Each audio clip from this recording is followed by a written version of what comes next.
And you know, I've said it before. Oh, I like the way the front bumper is and those lights. Oh yes, a more aggressive look, a sportier look, much nicer in my performance. But there you go. If I can figure out how to get there, this is obviously on my list.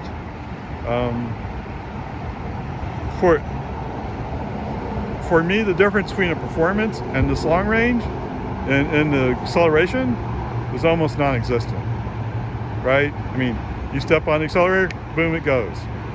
Now, will it do the same 0 to 60 time? I'm sure it won't, but I don't race, so I don't need the race. So anyway, there you go. All right. I hate to admit it, but I like the Tesla on top of the blue a lot better than I do on the stealth gray. And believe me, since stealth gray is the base color, I want to go stealth gray. I'll have to pay extra money to get blue, but maybe it's worth it to get blue. I already have a blue. But anyway, there you go. There you go, the side view.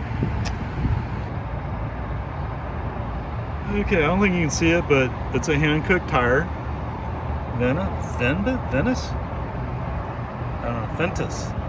235/45 R18. So it's the same tire size. Okay, so let me try this again. I feel a little more comfortable in the side seats where I want it to be, in the front, but I'm not quite sure still. For some reason, the back doesn't feel quite the right spot. But there you go, right? Maybe that's why it doesn't feel like it's in quite the right spot. But yes, there is room for Ray back here. And actually coming in through the door, that wasn't bad at all. I'm kind of surprised. I thought it would be, and it's not at all. Okay, this one's just a quick little drive, just trying it out. So I am in the Tesla Refresh Model 3 long range. One of the things I wanted to check out here was additional information. Says heat pump, it has CCS and adapter support, full self-driving computer, obviously. Oh, the low voltage is lithium ion. That's what I was looking for there.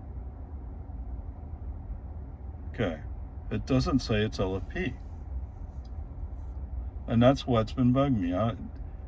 Why does it not qualify for the 7500 if it's using 2170s? I'm not sure. Okay, whatever. So anyway, this shows 252 last 5 miles. That includes these little accelerations up here. Ha, yes. So that part's good. Acceleration's good, acceptable. We can live with it. Whatever, Peace and Army. Let's go check out some more.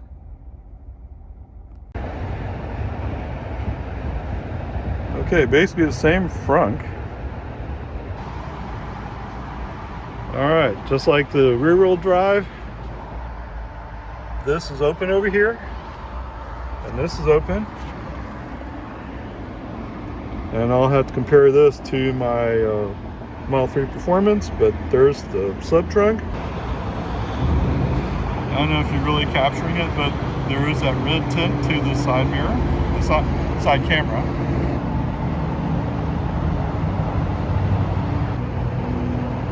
Okay, you may not see it, but there is a slightly red tint to the front-facing mirror camera.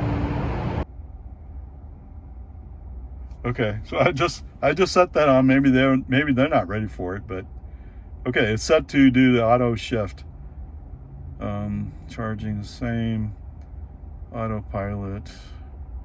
Let's not worry about this stuff. This all looks basically the same. The locks are basically the same.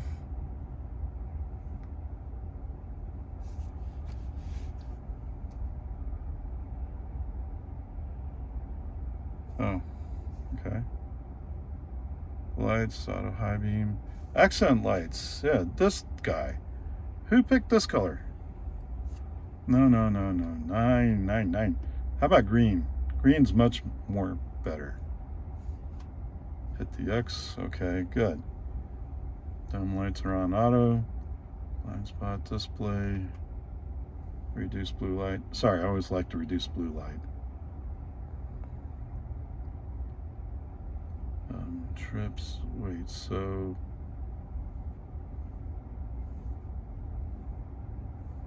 okay, I'm not sure where. Supposedly, there's a way that you can set the rear screen to use just the rear speakers, which sounds interesting.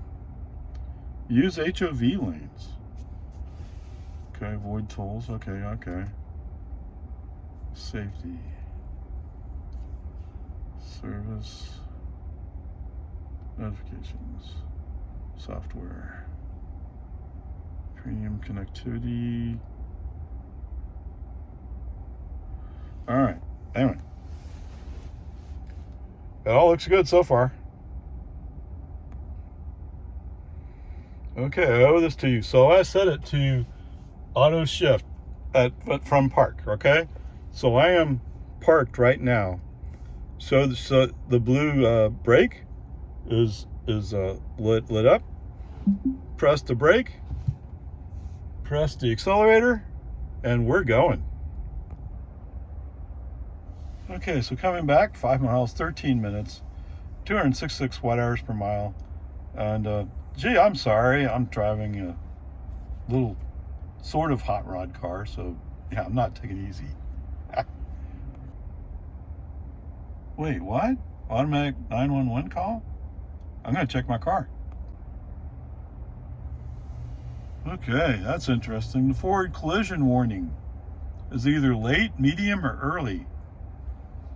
There's no off. So I had two times it said, "Oh, you're about to hit somebody. Oh my goodness!" Turn the car in front of me red. Well, actually, what I'm doing is I'm about to switch lanes, and he just doesn't know it. But anyway, so you can't just turn it off. I know that Jill's husband, Peter, he was saying he wanted to turn it off. And we could, but this indicates maybe in the future I won't be able to. Oh, so speaking of which, coming down to here, the software is currently, that's interesting, 2023.44.200.5. So software in my Model Y is newer? That's interesting.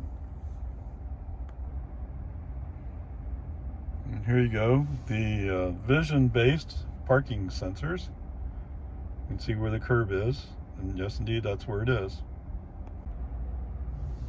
I guess I should say this. My experience with the suspension was the suspension in this car seemed just a little bit firmer than that rear-wheel drive. The rear-wheel drive felt more floaty. This one doesn't quite feel as floaty. I don't know what to attribute that to, but just noticed it. Okay, so I just talked to the reps over here at San Antonio Center, whatever.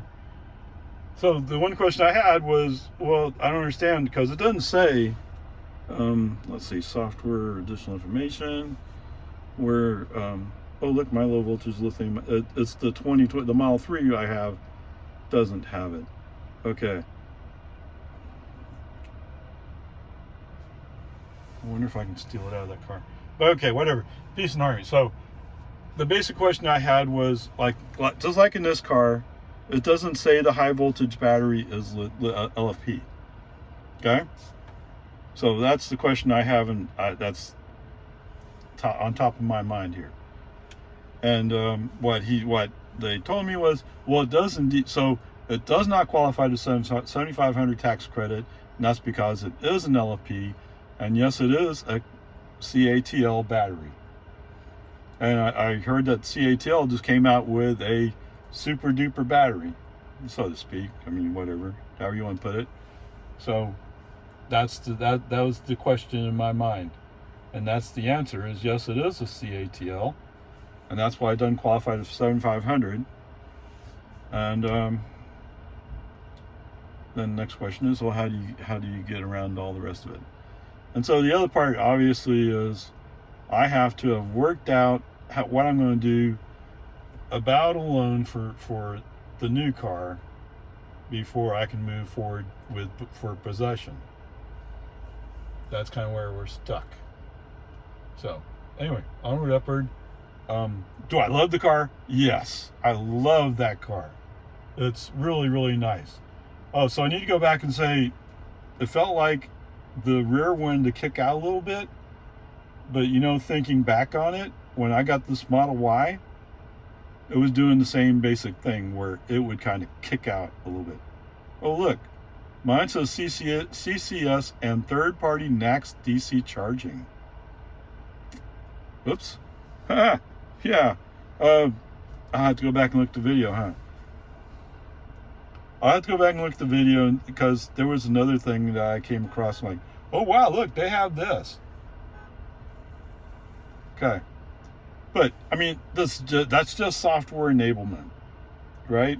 There's no doubt that that Model 3 will handle the CCS connector or the NACS DC connection from third party or whatever you want to call it, right? So if for some reason I want to go to like Electrify America or ChargePoint or even EVgo, yeah, I could go to one of those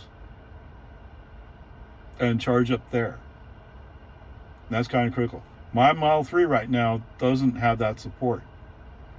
Now, can I go upgrade it? Yes. But I'm kind of stuck in between saying, well, if I sell the car, obviously I'm not going to upgrade it.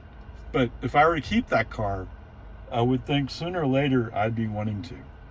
It's good to have options, right? I mean, not that I think Tesla's going to go anywhere. I think Tesla will be around for a long time. But it's always good to have options. And that's why I have one of those CCS adapters. Although that was so cumbersome, and plus it costs more. Electrify America costs more than Tesla supercharger, at least for a Tesla owner. Okay, so that's where I'm at. I don't know. Anyway, so it was actually fun being here. So they had a couple of cars set up with air mattresses in them. One car had a canopy.